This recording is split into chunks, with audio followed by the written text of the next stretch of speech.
about the vertical marketing system and horizontal marketing system. According to vertical marketing system क्या होता है, जहां पर ये जो तीन आपके जो प्रोड्यूसर या मैन्युफैक्चरर के अलावा जो दो और इंटरमीडियरीज हैं, होलसेलर और रिटेलर, ये सारे आपस में इंटीग्रेट फंक्शन करते हैं एंड फाइनली ये प्रोडक्ट जो है कहाँ तक लेकर आते हैं, कंज्यूमर तक प्रोवाइड करते हैं, डिस्ट्रीब्यूट करते हैं। तो ये था आपका वर्टिकल मार्केटिंग सिस्टम।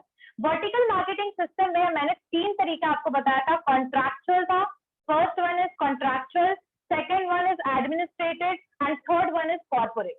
कॉर्पोरेट में क्या होता है कि जो आपका प्रोड्यूसर है वही क्या होगा, बेसिकली एक तरीके से वही सारी फंक्शंस को मैनेज करेगा। कंट्रोल किसके हाथ में होगा, प्रोड्यूसर के हाथ में होगा।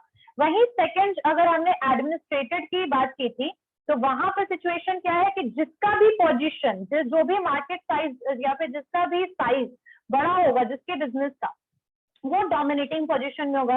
और थर्ड जो था कॉन्ट्रैक्चुअल। कॉन्ट्रैक्चुअल में क्या है, बेसिकली यहाँ पर बिजनेस एक फ्रेंचाइजी की तरह चल रहा है। यहाँ पर आपके इंडिपेंडेंट बिजनेस होंगे, यानी बिजनेस सारे इंडिपेंडेंट चल रहे हैं, लेकिन फ्रेंचाइजी की वजह से ये जुड़े होंगे मेन बिजनेस के साथ। जैसे आपका मैकडी है, मैकडी क्या है, फूड चेन है, फ्रेंचाइजी है, वो एक तरीके का फ्रेंचाइजी लिया हुआ है। आपने फ्रेंचाइजी लिया, आपने मैकडी को शुरू कर दिया, लेकिन आप कहीं ना कहीं बिजनेस इंडिपेंडेंटली चला रहे हो, लेकिन पॉलिसीज, स्टैंडर्ड्स, ब्रांड नेम, सब कुछ आप किसका लेके चल रहे हो, अपने जो आपकी कंपनी जो है उसका लेकर के आप पूरा का पूरा ब्रांड नेम वगैरह चल रहे हो। तो कंट्रैक्चुअल जो होता है, इसमें जो मेंबर्स होंगे वो एक दूसरे के साथ कोऑपरेट करेंगे, कॉन्ट्रैक्ट में एंटर करेंगे, आपके बिजनेस का ब्रांड नेम वगैरह को मतलब बेसिकली क्या करेंगे, राइट्स हो गया, ऑब्लिगेशंस, पॉलिसी वगैरह जो मेन कंपनी का होगा, जो मेन बिजनेस का होगा, वही फ्रेंचाइजी जो होंगे, जो फ्रेंचाइजी ले रखा है जिन्होंने, वो बेसिकली क्या करेंगे, परफॉर्म करेंगे।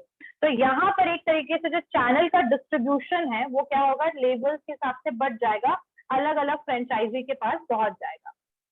ठीक है, यहाँ पर फ्रेंचाइजर कौन होंगे, बिजनेस पर्सन, प्रोड्यूसर जो होंगे वो फ्रेंचाइजर होंगे बेसिकली। ठीक है, तो यहाँ पर कंसिस्ट होगा independent business, different level of channel इसमें होगा, प्रोडक्शन एंड डिस्ट्रीब्यूशन अलग अलग होगा, लेकिन पॉपुलर, ये ज्यादातर पॉपुलर बिजनेस में पॉसिबल है, जैसे आपके मैकडी हो गया, डोमिनोज हो गया, केएफसी हो गया, फूड चेन वाली जो कंपनीज है उनमें।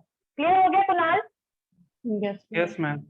ठीक है, आगे चलिए बढ़ते हैं हॉरिजॉन्टल में। हॉरिजॉन्टल में जहाँ दो तीन कंपनीज होती हैं, या तो कॉम्पिटिटर्स होंगी या तो फिर एक दूसरे से अलग टाइप की कंपनीज होंगी, लेकिन जैसे कि एक ही प्रोडक्ट या एक ही कैटेगरी में काम करेंगी, तो वो आपस में क्या हो जाती है, एक साथ मर्ज हो जाती है प्रोडक्शन एंड डिस्ट्रीब्यूशन के लिए, एंड फिर फाइनली वो प्रोडक्ट क्या करती है, डिस्ट्रीब्यूट करती है, कंज्यूमर तक प्रोडक्ट पहुंचाती है। तो horizontal is something where there is a same level, और vertical is something different level. ठीक है, upward to downward, left to right, right to left.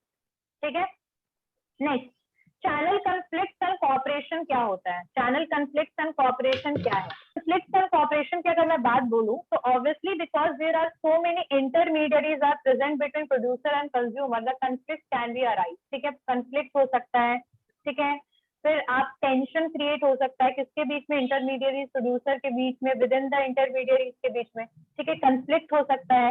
इसीलिए कोई भी इंडस्ट्री जो है, जो कोई भी प्रोडक्ट जो बना रहे हैं, कोई भी प्रोडक्ट डिस्ट्रीब्यूट कर रहे हैं, तो वहां पर जो इस तरीके की प्रॉब्लम जो है अराइज हो सकती है, डिस्प्यूट हो सकता है, कन्फ्लिक्ट हो सकता है। ठीक है, और कई बार कई कंपनीज या कई प्रोड्यूसर्स ऐसे होते हैं जो किसी भी कोई भी इंटरमीडिएटरी से क्या ले सकते हैं, कॉन्ट्रैक्ट कैंसिल कर सकते हैं, डीलरशिप खत्म कर सकते हैं, तो it might be arise, right. तो यहाँ पर किस तरीके के टाइप्स ऑफ कन्फ्लिक्ट होते हैं? ठीक है, टाइप्स ऑफ कन्फ्लिक्ट में हॉरिजॉन्टल कन्फ्लिक्ट, वर्टिकल कन्फ्लिक्ट, चलिए वो तो हम डिस्कस करेंगे। सबसे पहले समझते हैं what is the meaning of channel conflict. तो चैनल कॉन्फ्लिक्ट एक ऐसा सिचुएशन है जहां पर एक जो चैनल मेंबर है वो दूसरे चैनल मेंबर के साथ मतलब बिहेवियर में यानी इंगेज होगा, या फिर वहां उसका जो बिहेवियर है वो फाइनल गोल को अचीव करने में रोकेगा, एक रुकावट बनेगा। मान लीजिए कि ABCD कोई कंपनी है, प्रोडक्ट बना रही है, और वो प्रोडक्ट जो है कोई XYZ होलसेलर को दे रही है। अब XYZ जो होलसेलर है वो जो है वो प्रोडक्ट को प्रॉपरली सप्लाई नहीं कर रहा है रिटेलर तक, मान लीजिए ऐसा हुआ, तो ऐसे केस में फाइनली जो प्रोडक्ट की अवेलेबिलिटी है कंज्यूमर तक वो तो प्रॉपरली नहीं होगी। तो प्रोड्यूसर या जो कंपनी जो है, प्रोड्यूसर का जो फाइनल गोल है प्रोडक्ट को प्रॉपरली कंज्यूमर तक पहुंचाना, वो फुलफिल नहीं हो रहा है। तो यहाँ पर ये अराइज होता है because of why this thing is arise when there is some misunderstanding happens, ठीक है, या फिर जो होलसेल का या फिर कोई भी इंटरमीडियरीज का कोई डिमांड है that is not, producer is not fulfilling that, right. या फिर any reason, any of the reason there can be a channel conflict या channel conflict can be arise. तो that is the basic situation, ठीक है। यहाँ पर जो channel member है वो इस तरीके से बिहेवियर कर रहा है, इस तरीके से एक्शंस ले रहा है, कोई भी इंटरमीडियरी जो ऐसा एक्शन ले रहा है जो फाइनल गोल को फुलफिल करने में प्रोड्यूसर का वो क्या कर रहा है, एक तरीके से रुकावट बन रहा है, ठीक है। और यहाँ पर जो कन्फ्लिक्ट हो सकता है वो लार्ज भी हो सकता है, ठीक है, स्मॉल भी हो सकता है, लार्ज फिर या फिर वो लार्ज कन्फ्लिक्ट या फिर बोल सकते हैं कि कुछ एक्सट्रीम वाला कंडीशन भी हो सकता है। और बहुत सारे सिचुएशन हो सकते हैं बिकॉज ये क्यों अराइज होता है, जब जो इंटरमीडियरीज हैं उनके परसेप्शन अलग है, उनकी सोच अलग है, उनके डिमांड्स अलग हैं, ठीक है, गोल इनकम्पैटिबिलिटी है, गोल की जो इनकम्पैटिबिलिटी होना, फिर तो ये सारी चीजें हो सकती है कंफ्लिक्ट का reason. Like there is a different in the perception of the different in perceptions of the intermediaries, ठीक है, गोल इनकम्पैटिबिलिटी, इसकी वजह से कंफ्लिक्ट जो है वो अराइज हो सकता है। तो किस तरीके से कंफ्लिक्ट को मैनेज करना है, this is the very big question, ठीक है, कि कंफ्लिक्ट को कैसे मैनेज करते हैं। तो उससे पहले हम पढ़ते हैं टाइप्स ऑफ कंफ्लिक्ट, किस किस तरीके के कंफ्लिक्ट अराइज होते हैं। तो यहाँ पर सिर्फ 3 तरीके के कंफ्लिक्ट की बात की गई है, vertical conflict, horizontal conflict and multi channel conflict. तो सबसे पहले अगर हम वर्टिकल कंफ्लिक्ट की बात करें तो ये एक ऐसे सिचुएशन को रेफर कर रहा है जहां पर जो मेंबर्स हैं वो डिफरेंट लेवल पे हैं, यानी प्रोड्यूसर के बाद होलसेलर, होलसेलर के बाद रिटेलर, तो यानी डिफरेंट लेवल पे यहाँ पर इंटरमीडियरीज प्रेजेंट है, ठीक है, और सेम डिस्ट्रीब्यूशन चैनल है, यानी कि with in a same distribution channel, मतलब एक ही डिस्ट्रीब्यूशन चैनल है और उसमें क्या क्या है, आपके प्रोड्यूसर है, होलसेलर है, रिटेलर है। ऐसी सिचुएशन में क्या होगा, ऐसी सिचुएशन में कंफ्लिक्ट आपस में अराइज हो सकता है, ठीक है, और ये किसी भी तरीके से हो सकता है, one level up, one level below, यानी होलसेलर का रिटेलर के साथ, रिटेलर का होलसेलर के साथ, होलसेलर का प्रोड्यूसर के साथ, मतलब किसी के भी बीच में क्या हो सकता है, बेसिकली कंफ्लिक्ट अराइज हो सकता है, रिटेलर का प्रोड्यूसर के साथ। हॉरिजॉन्टल चैनल कंफ्लिक्ट में क्या चीजें होंगी, यहाँ पर जो कंफ्लिक्ट सिचुएशन है वो किसके किसके बीच में हो रहा है, कौन कौन से चैनल मेंबर के बीच में हो रहा है। तो यहाँ पर जो कंफ्लिक्ट अराइज हो रहा है वो बेसिकली अराइज हो रहा है सेम लेवल पे, यानी कि जो कंपनीज है वो सेम लेवल पे है, हॉरिजॉन्टल मार्केटिंग सिस्टम हमने पढ़ा है, ठीक है, सेम लेवल पे है।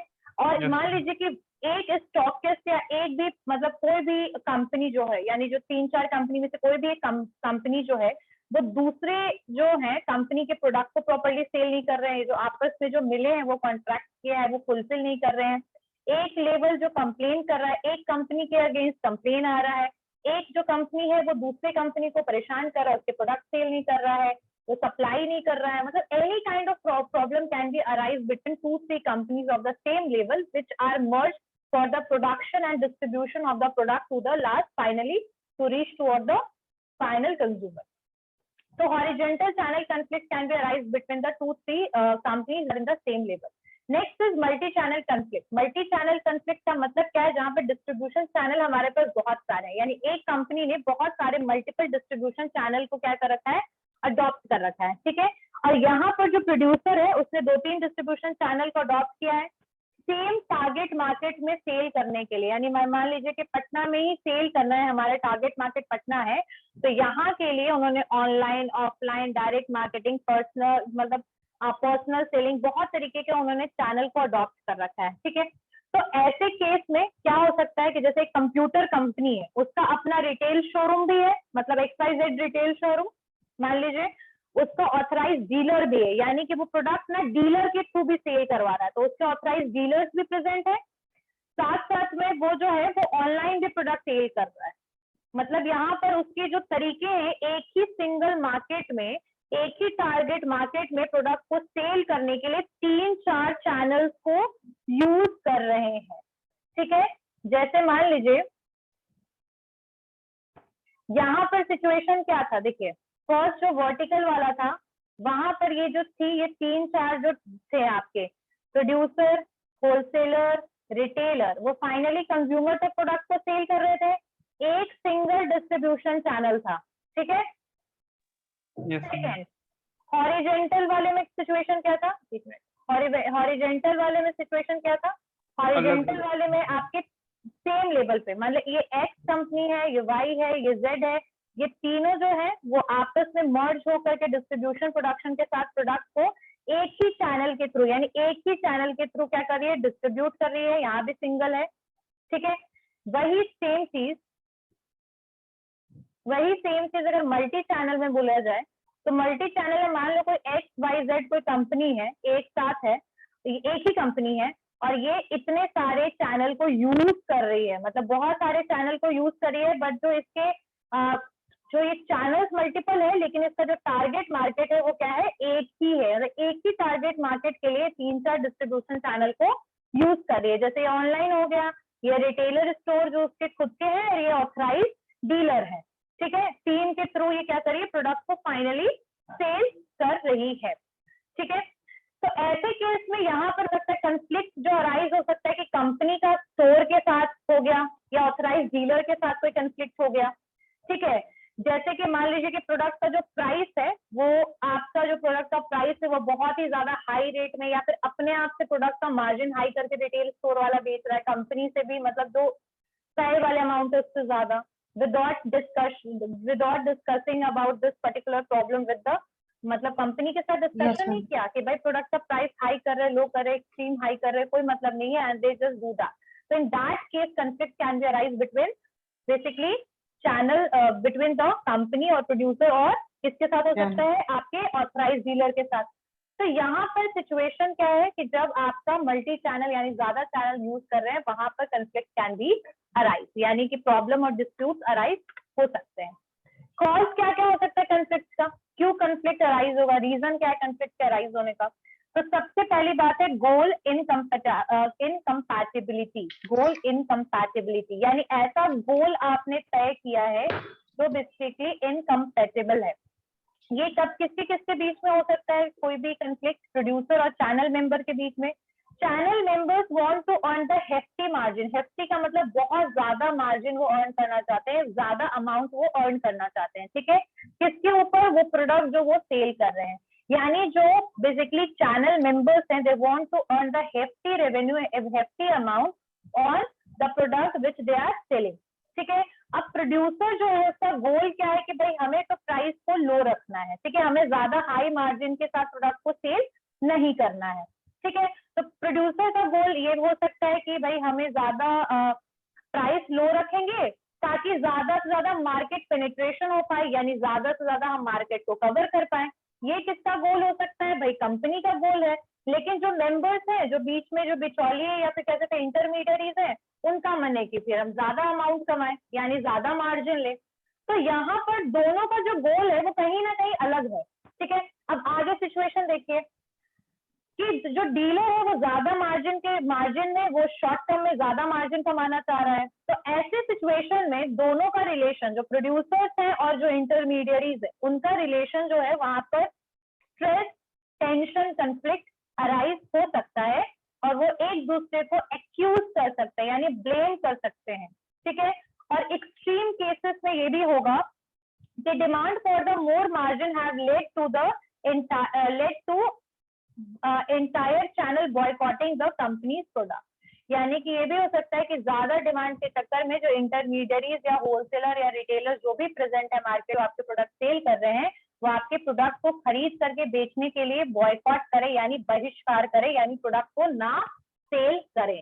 So there can be a goal incompatibility when the goal of the intermediaries and the goal of the producers are not matching with each other.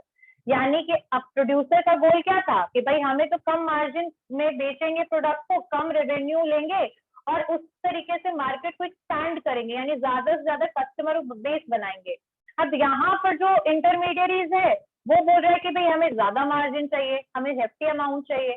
अब दोनों का जो थिंकिंग लेवल है, दोनों का जो डिमांड है वो बिल्कुल डिफरेंट है, गोल जो है फाइनली कंप्लीट नहीं हो रहा है, एक दूसरे मैच नहीं कर रहा है।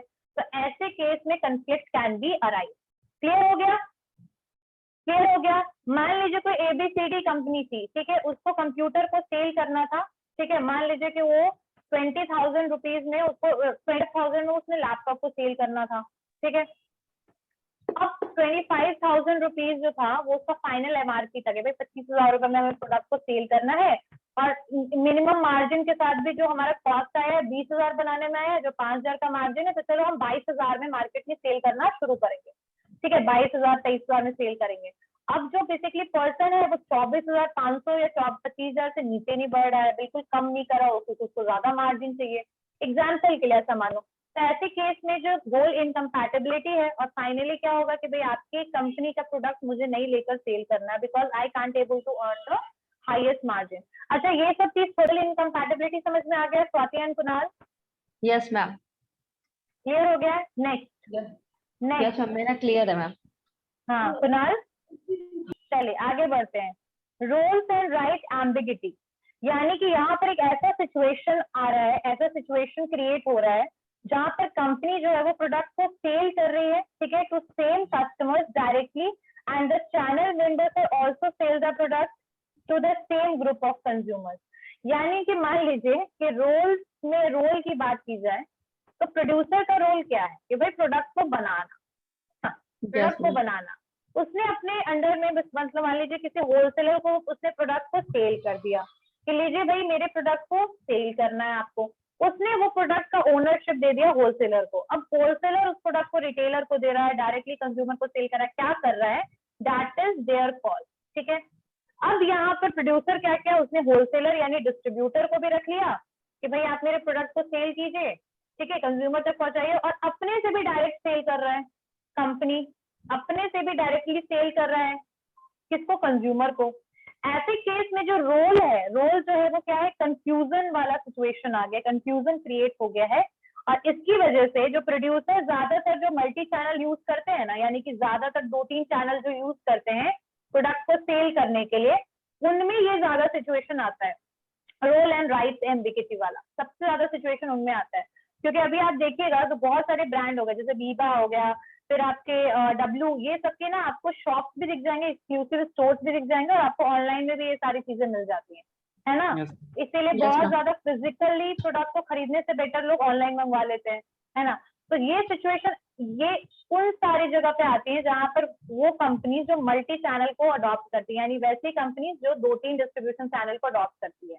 तो ऐसे केस में कंफ्यूजन वाला सिचुएशन हो रहा है, और यहाँ पर कंफ्लिक्ट इसलिए अराइज हो सकता है बिकॉज डिस्ट्रीब्यूटर जो है वो थोड़ा सा तो बेनिफिट लेकर के सेल करेगा प्रोडक्ट, और आप डायरेक्टली प्रोडक्ट सेल कर रहे हैं लो कॉस्ट में। तो ऐसे केस में जो बिजनेस के ऊपर किसकी इफेक्ट आएगा, डिस्ट्रीब्यूटर के बिजनेस के ऊपर इफेक्ट आएगा। तो इसी की वजह say that it might be possible कि कंफ्लिक्ट कैन बी अराइज। समझ में आया Swati and Kunal? Yes ma'am. Next situation, different perception. Different perception यानी जो सोच है आपकी वो अलग है, आप अलग सोच रखते हैं, आपका जो परसेप्शन है वो मैच नहीं कर रहा है, सोच मैच नहीं कर रही है। अब अगर इकोनॉमिक आउटलुक के हिसाब से अगर इस सिचुएशन को देखा जाए, we will think about it in this way, तो यहाँ पर conflict can be arise between the producers and dealers, ठीक है। यहाँ पर कंपनी जो है वो मे बी इकोनॉमी और इनकम ग्रोथ और इंडियन मिडिल क्लास एंड उसके हिसाब से बेसिकली कह सकते हैं कि the company may be optimistic about the economy, मतलब उसका एक आशावादी सोच है, ऑप्टिमिस्टिक सोच है उसका, इकोनॉमी को लेकर, इनकम ग्रोथ को लेकर, मिडिल क्लास को लेकर के, ठीक है, and want to dealer to carry higher than usual inventory. मतलब वो सोचेगा कि भाई कंपनी सोच रहा है कि भाई जो मिडिल क्लास फैमिली है, इकोनॉमी, ये सबको देखते हुए जो होलसेलर्स और इंटरमीडियरीज, मतलब इंटरमीडियरीज में आपके सारे आ जाएंगे, एजेंट तो लिंक करवाता है, डिस्ट्रीब्यूटर भी आ जाएंगे, आपके रिटेलर भी आ जाएंगे, होलसेलर भी आ जाएंगे। ये जो तीनों है, इन तीनों में से कोई के बारे में क्या सोचेगा कंपनी कि भाई ये हायर इन्वेंट्रीज जो है, ज्यादा से ज्यादा इन्वेंट्रीज को कैरी करे, यानी ज्यादा से ज्यादा स्टॉक ले, ज्यादा से ज्यादा प्रोडक्ट मेरे से परचेज करे, ठीक है। कंपनी ये भी कर सकता है, मतलब ज्यादा से ज्यादा यूजुअल इन्वेंट्री से ज्यादा इन्वेंट्री कैरी करने का सोच रख रहा है कौन, आपका पर्टिकुलर प्रोड्यूसर। कंपनी जो है वो ये कर सकता है कि may also appoint more dealers and line extension, यानी कि वो ज्यादा से ज्यादा डीलर को अपॉइंट करने की कोशिश करे, ठीक है। अब वहीं पर डीलर जो है वो पेसिमिस्टिक है, यानी ऑप्टिमिस्टिक सोच नहीं रखता है, वो रिफ्यूज कर देगा कंपनी के, मतलब जो भी कंपनी ने उसको एडवाइस या फिर बताया है, मतलब वो इस चीज को मानने से मना कर देगा और वो अपोज करेगा कि भाई आप ज्यादा से ज्यादा डीलर को अपॉइंट मत कीजिए, ठीक है। और इसकी वजह से कंफ्लिक्ट अराइज हो सकता है। मतलब यहाँ पर एक सोच, मतलब एक आपकी थिंकिंग, देखिए कुछ सम पीपल आर, जो होते हैं वो बहुत ज्यादा एनिमल्स से उनको प्यार होता है ये चीज। Some people are not as such attached with animals because why their perceptions are different, they are thinking about animals in the different way, right? Is it possible or not, है ना? तो यहाँ पर एक सिचुएशन वैसा ही है कि एक पर्सन की सोच दूसरे जो पर्सन है उससे मैच नहीं हो रही है। कंपनी की सोच डीलर की सोच से मैच नहीं हो रही है।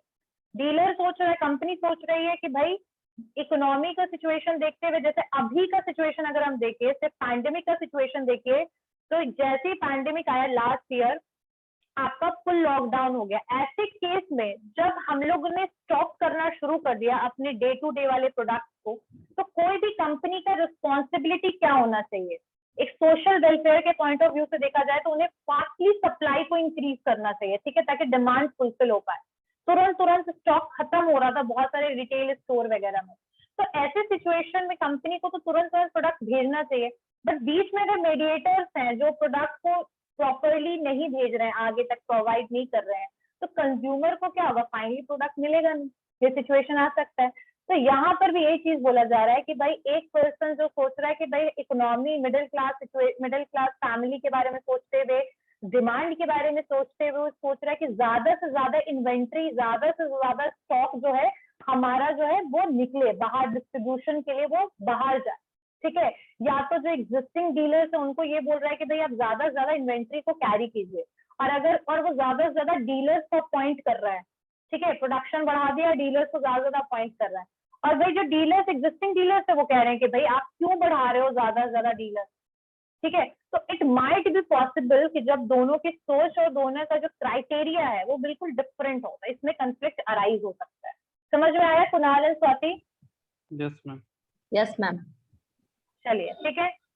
नेक्स्ट, इंटेंसिटी ऑफ कंफ्लिक्ट, यानी कंफ्लिक्ट जो है वो कैसा टाइप का कंफ्लिक्ट है, यानी कि सीरियस कंफ्लिक्ट है या फिर उतना सीरियस कंफ्लिक्ट नहीं है। तो कंफ्लिक्ट का एक लेवल क्या है, इंटेंसिटी क्या है?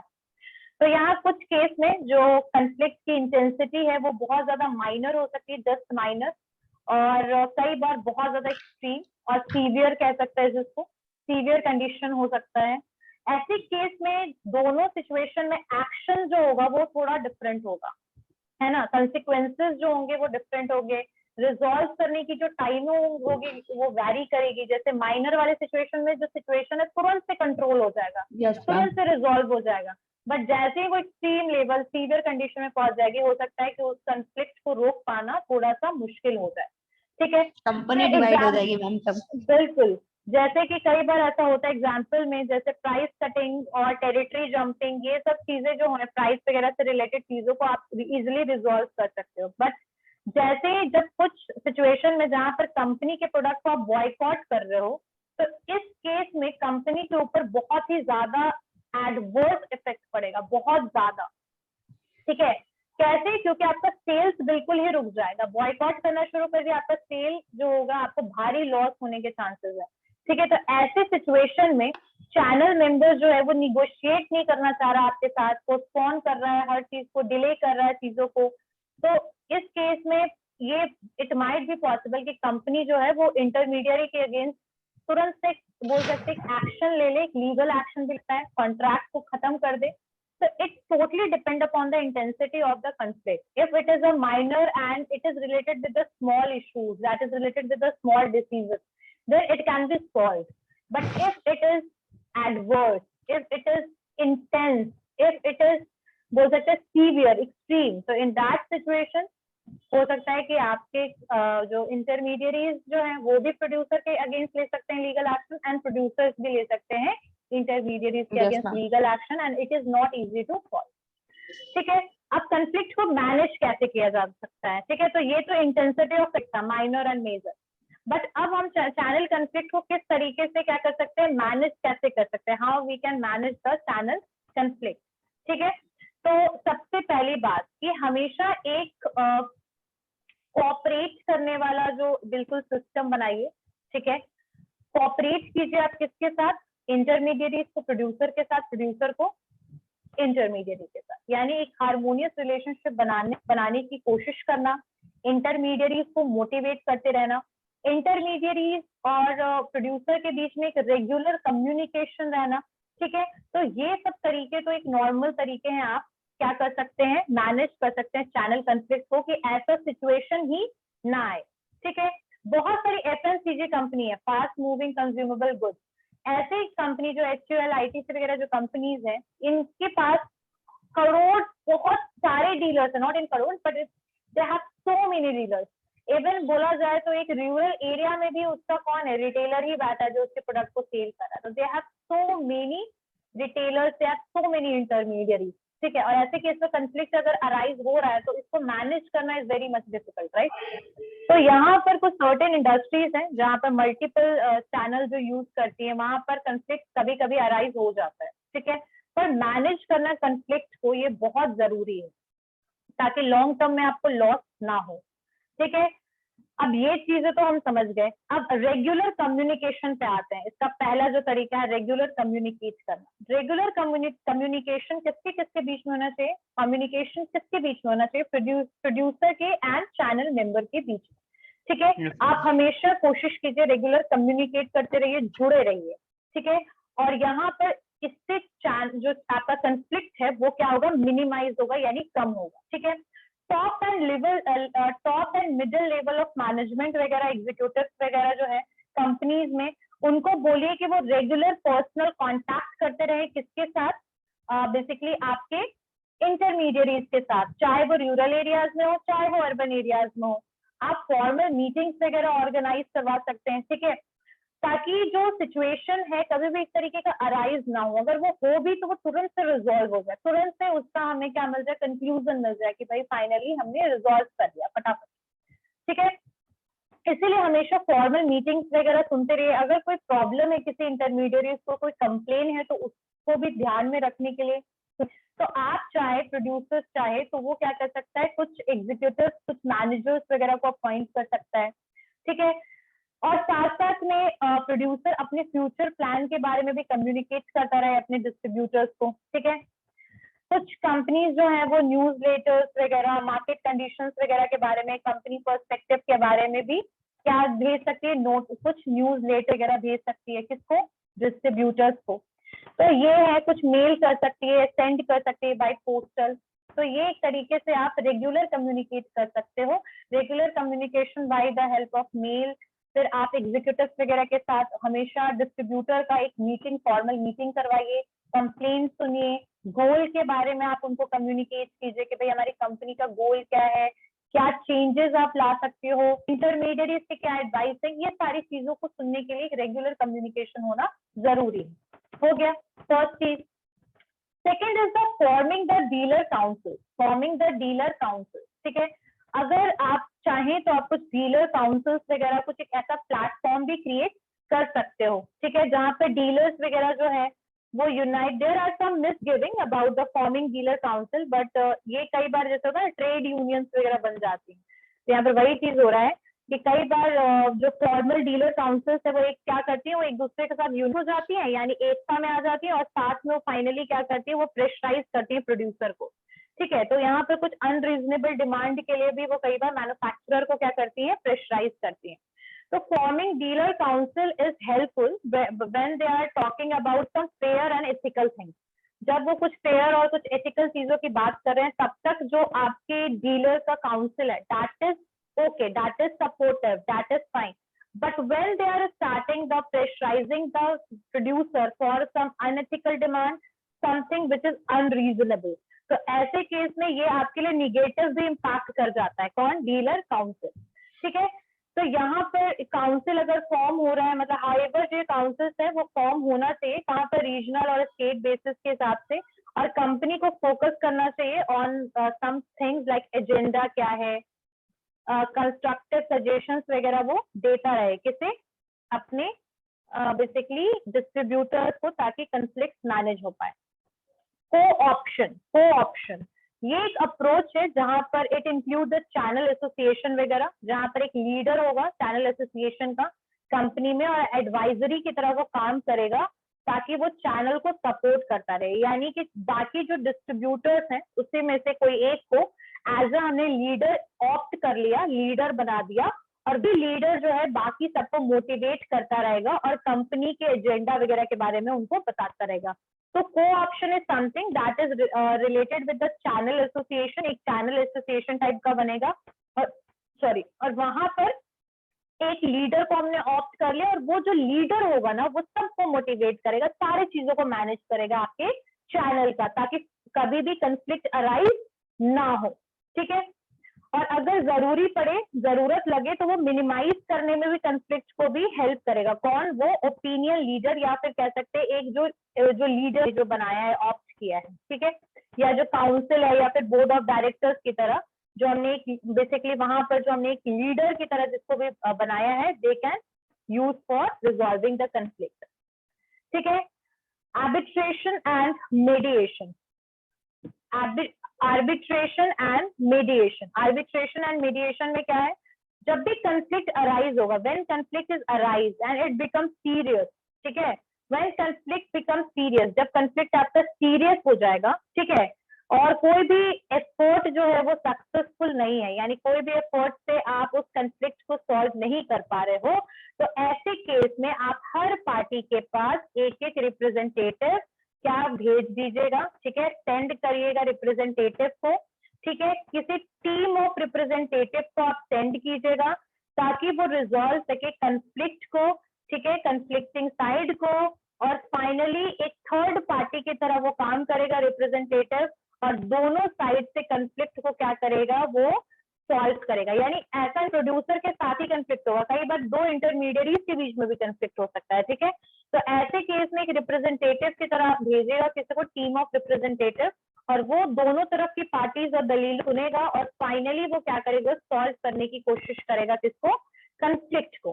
ठीक है, sometime conflicting approaches government agencies, और कई बार अगर जरूरत पड़े तो गवर्नमेंट एजेंसीज वगैरह को भी आप अपॉइंट कर सकते हैं, ताकि जो फाइनली जो है वो आपका करेक्ट जो है वो या तो कोर्ट में चले, ठीक है, कोर्ट डिसाइड करे, या तो फिर वो कोर्ट के बाहर ही सॉल्व हो जाए। तो ये है आपका आर्बिट्रेशन एंड मीडिएशन। ठीक है, को option, forming dealer councils and regular communication. किसी को कोई डाउट है इसमें जो समझ नहीं आया? एंड कुणाल,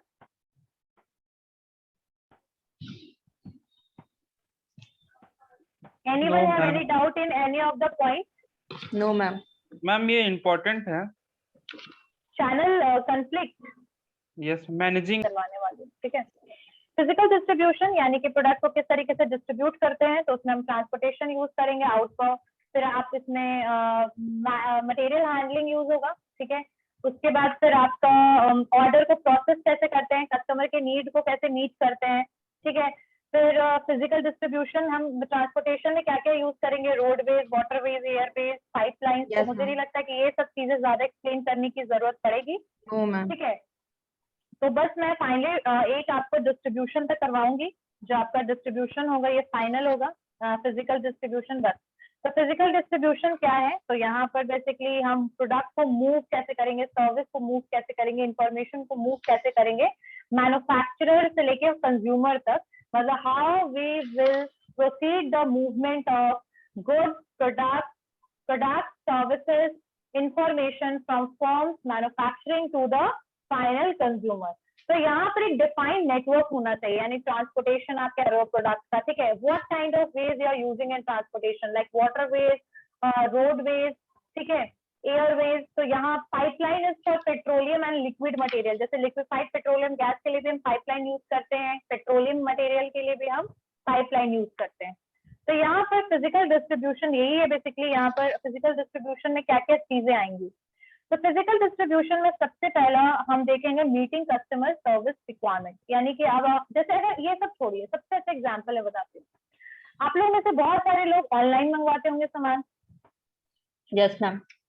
कभी देखा है कि जब हम ऑर्डर करते हैं तो ऑर्डर करने के बाद स्टॉक में प्रोडक्ट होता है, तो योर ऑर्डर इज प्रोसेस, फिर आपके पास एक बिल बन जाता है, बिल बन के आ जाएगा, फिर आपने पेमेंट कर दिया हो, तो सब कुछ एक डॉक्यूमेंटेशन टाइप हो जाता है और आप साथ साथ में ट्रैक भी कर पाते हो। क्या लगता है कि प्रोडक्ट इतना इजी है एक जगह से दूसरी जगह भेजना? बहुत डिफिकल्ट कॉम्प्लेक्स है। तो इसके लिए हम Yes, वेयर ma'am. हाउसेस वगैरह रखते हैं जहाँ पर इन्वेंट्री को स्टॉक करके रखते हैं। ऑर्डर प्रोसेसिंग के लिए हमने बहुत सारे एम्प्लॉइज को रखा हुआ है जो हमारे ऑर्डर को प्रोसेस करते हैं और उसका इंफॉर्मेशन जो है वो कंपनी तक पहुंचाते हैं। कंपनी से वो वेयर हाउस तक पहुंचता है या फिर कई बार कंपनी में ही ऑर्डर प्रोसेस होता है, यानी उन्हीं के एम्प्लॉइज होते हैं। वेयर हाउस तक चीजें जाती हैं, वेयर हाउस में इंफॉर्मेशन के बाद उस प्रोडक्ट को निकाला जाता है, प्रोडक्ट को डिस्पैच किया जाता है एंड फिर फाइनली वो जो प्रोडक्ट है वो डिलीवरी के थ्रू वो आपके तक पहुंचता है, राइट। तो इसी को हम कहते हैं फिजिकल डिस्ट्रीब्यूशन काइंड ऑफ, ठीक है। अब यहाँ पर प्रोडक्ट को डिस्ट्रीब्यूशन करने से पहले सबसे पहले एक टर्म आएगा कि how we can meet the customer requirement, ठीक है। तो मार्केटिंग का सबसे बड़ा एम ही है कंज्यूमर के वांट्स और नीड्स को समझना। फिजिकल डिस्ट्रीब्यूशन जो है वो कस्टमर से इनविजिबल है, यानी कस्टमर उसको देख नहीं पाता है। कस्टमर सिर्फ दो ही चीज देखता है, वो बताती हूँ, प्रोडक्ट को देखेगा, ऑर्डर करेगा और प्रोडक्ट का फाइनली उसको मिल जाएगा। सिर्फ वो ये सारी चीजों को देखता है। उसके बीच में जो प्रोसेस चल रहा है वो कभी भी कंज्यूमर नहीं देख पाता है, राइट। Yes, ma'am. कंज्यूमर कभी भी नहीं देख पाता है। चलिए मैं आपको एक चीज दिखाती हूँ।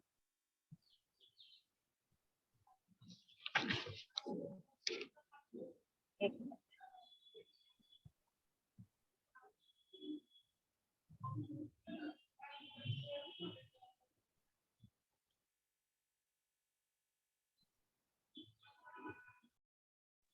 की तरफ बढ़ेंगे, ठीक है। In next class we are going to move toward the communication. Order processing के बाद मैनेजिंग इन्वेंट्रीज वगैरह जो है उसके बाद फिर इसमें मैं ज्यादा टॉक कस्टमर्स वगैरह में। चलिए ठीक है, तो मिलते हैं हम लोग नेक्स्ट क्लास में ऑन ट्यूसडे, Yes, ठीक ma'am. है। ओके। Yes, ma'am.